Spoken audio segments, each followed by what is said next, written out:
back, $4,900 max, 0 and 35 for your primary and specialist, $425 a day. Does have a lot of dental, $3,000 in dental, $50 a quarter, same great national network. So we all know that most MA onlys are designed with veterans in mind. I always put some caveats on that. If they are TRICARE, absolutely, great plan for them. If they are VA, have a full conversation with them. Make sure this is actually what's right for them. Why do I say that? Because the VA is totally separate. They're siloed. They will not work with anybody. If you put somebody in this plan, they go to their doctor and the doctor says you need to take these 3 meds or this 1 med. They have 2 options to fill that. They go to the pharmacy and they pay out of pocket themselves. You know, if it's a quick, antibiotic, whatever, it's $7, who knows, less. Or their other option is they have to then still go get an appointment at the VA. The VA doctor then still has to confirm that diagnosis and write that prescription for the VA to fill it. So you can also just put them in a regular full MAPD and it doesn't affect their VA whatsoever because they are separate and they could fill something outside if they wanted to. Obviously, the $80 give back is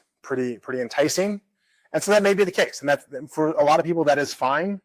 But I always like to put that out there because a lot of people don't know that. Chronic conditions. So C-SNP. How many guys sell our C-SNP or sell C-SNPs on a regular basis? If not, this is a great opportunity. This is one of your biggest opportunities for year-round selling. The reason it is because for the chronic special needs, there is a special election period, once per condition per year. So I've heard agents think it's once per year, once per lifetime, once per, I've heard everything. It's once per condition per year. And again, a lot of seniors live with chronic conditions. 95% have at least 1, 80% have at least 2. Does that mean they're the conditions we need?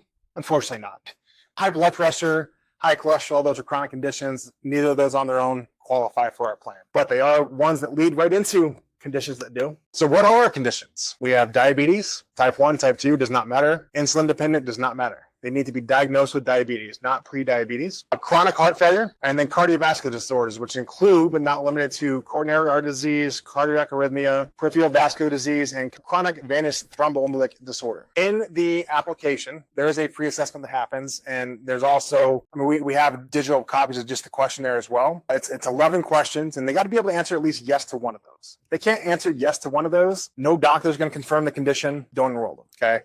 That's always the best thing. Just go down the list of things. The other thing that always happens is, Medicare, doesn't like us asking, hey, do you have diabetes? Hey, do you have chronic heart failure? Although we are asking for the right reasons, Medicare considers that profiling.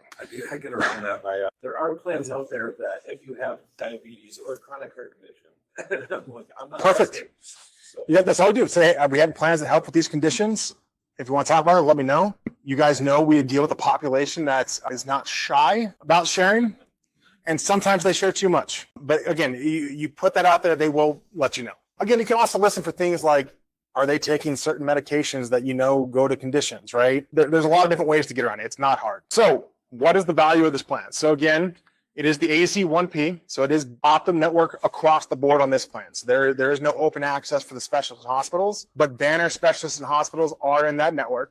0 for the premium, $2,900 MOOP, 0 for a primary, 10 for a specialist, $250 a day for days 1 through 8, $2,000 a hospital.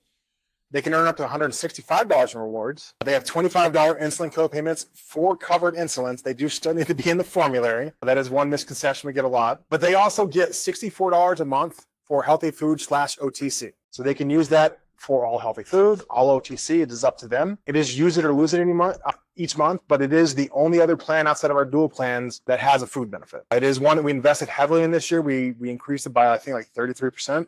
Again, our biggest condition that we enroll people in this plan for is diabetes. Best way to fight diabetes and combat that is eating healthy. So great benefit there. On the back end, there's also, for those that qualify, there are high-risk programs. So it is a sliding scale of who will get what certain support, but there's always support on the back end to help manage the conditions. But especially diabetes and high-risk heart failure, based on where they are, we will have teams that will help coordinate everything. So again, somebody that just got diagnosed with diabetes, probably not going to qualify for the full program, but if they're taking insulin 3 times a day, yeah, they're probably going to be on it. And again, it's all about how can we help them manage their condition and do the things their doctor wants them to do so they